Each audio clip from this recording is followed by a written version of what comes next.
It's like lifting weights or running a marathon or learning esports or whatever it is you want to be good at. If you don't spend time and commitment to those elements that you want to improve upon, you'll just be average. So think about that. You tend to move toward that which you think about. I think a lot of kids my age, when thinking about entrepreneurship, hesitate. What if I fail? What if I can't overcome this challenge? And let's be honest, it's hard to break out of tradition and become a trailblazer. Whether it's starting a business or initiative, all of these things require time, energy, and patience. So, I'm setting out to answer 2 questions. How do we sustain our creativity? And what does it take to change the world?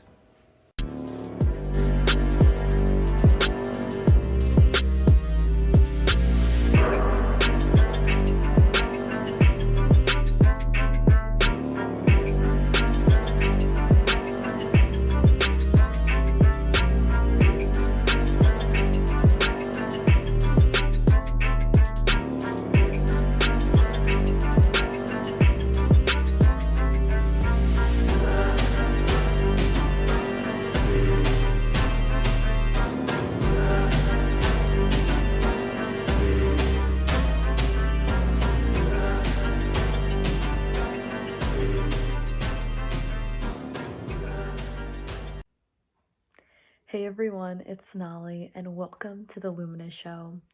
Here we talk about all topics related to my generation, whether that be the entertainment industry with Mindy, Kaling, to what it means to grow up as an Asian American in America with Nydia Han.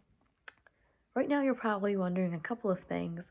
First, yes, I'm back. It's been a while. I definitely haven't been able to post as much as I wanted to, but I will talk about future plans for the podcast later on in the video.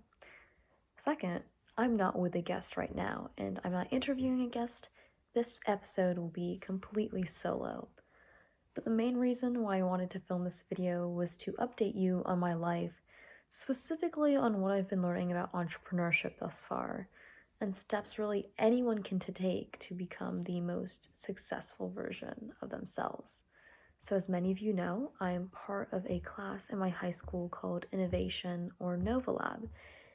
And the main goal of Nova Lab is to curate and really expose students' design and innovation abilities and kind of how all that intersects with entrepreneurship.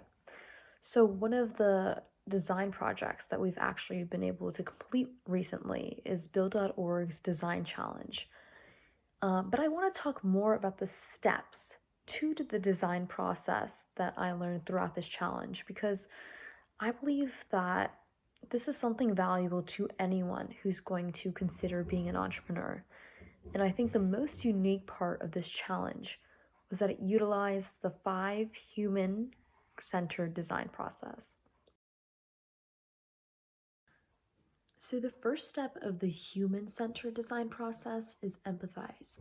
In order to be an entrepreneur, you have to go out in your field, in your community, see the different types of people that you're working with, and how specifically does it feel to walk in their shoes. The second step is define. Identify the problem that they're experiencing and what is the general solution. So for example, let's say I go out into the community and I meet a senior citizen and they tell me they have a problem walking. My general solution is going to be, okay, we need to figure out a better method to help them walk.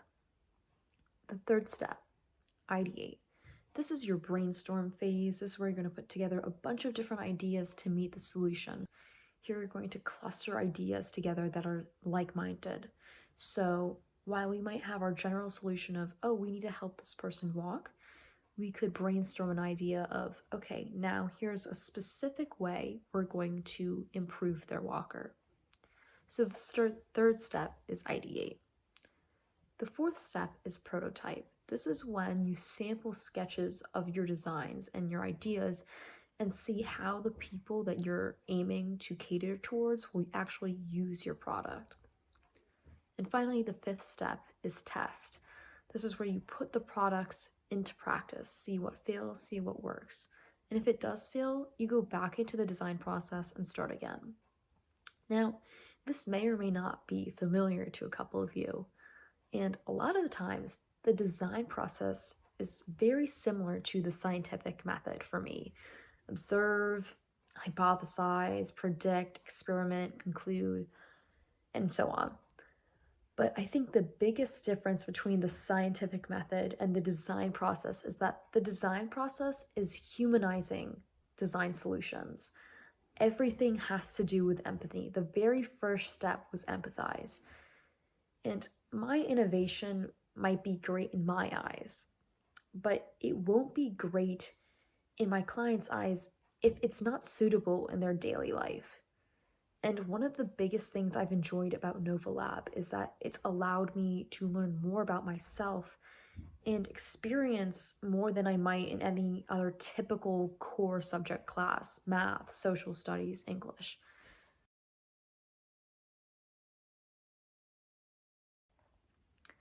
I would say that a turning point in my education and my learning has been visiting Fluxspace with my Innovation Lab class. Fluxspace is a space where people can create, design, innovate, and invent. And I believe it is the future of learning places. Right when you walk in, you'll see a landscape that you've never seen before. Very large, open room. It has a very industrial ceiling, so you can see the pipes above. There's a 360-degree virtual reality room and a giant display screen. While taking a tour through the facility, I saw an in-house movie theater and a rainforest-themed stairway complete with the live bird noises and greenery. And all of this is focused on how we can utilize our space, our learning space, to foster creativity. And in the beginning of this video, you heard a clip from the owner of Fluxspace, Mr. Corbett. And he was speaking to our class, and he encouraged us to pursue our passion and get involved in it now. Find your passion, grow it, and add to it. And I find that companies that follow this mantra, individuals that follow this mantra, are very, very successful. And one show I enjoyed watching when I was younger was Shark Tank, where contestants would come in and they would pitch their ideas or business to a group of investors, and they would really want to convince them for capital or their network of connections. And while this has been a great source of support and encouragement for entrepreneurship, it also made me reflect. We often say that children are the most creative, but there aren't that many kids on Shark Tank. And yes, there are many reasons for this. But one of the biggest things I believe is within the way we live our lives.